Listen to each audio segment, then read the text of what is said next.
Major League Pickleball's first ever free agency period is starting tomorrow. Here's what you need to know.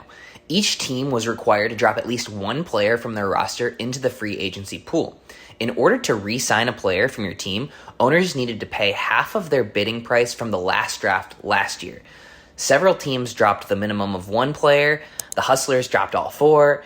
But this year, only UPA-signed players are allowed to participate and are eligible to be picked up in free agency. So the Chicago Slice had to drop their whole team as well.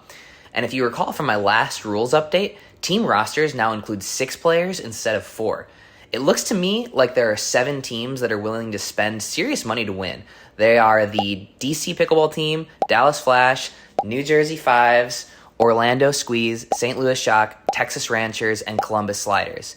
The most notable free agents are Callie, Leia, Viv David, and Kate Fahey on the women's side, and James, Augie, Noe Cleef, Riley, Kwong, Max Friedman, and Donald Young on the men's side. Of those teams that I consider to be serious spenders, 4 of them need women and 3 of them need to replace men. And the drop-off after the top 4 women is pretty significant, so I'd imagine there are some strong bids for them early on. Also, if the LA Mad Drops can replace Thomas Wilson with a top-tier guy, they start to look like a serious competitor.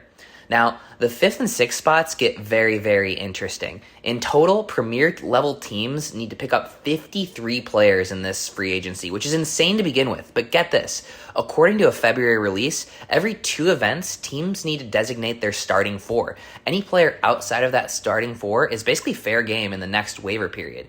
This one's a head-scratcher for me. Why develop a bench player that you can't even keep? Hopefully this is a temporary rule. But anyways, let me know what I got wrong. I'm sure there's plenty. And let me know what you think about the very first MLP free agency.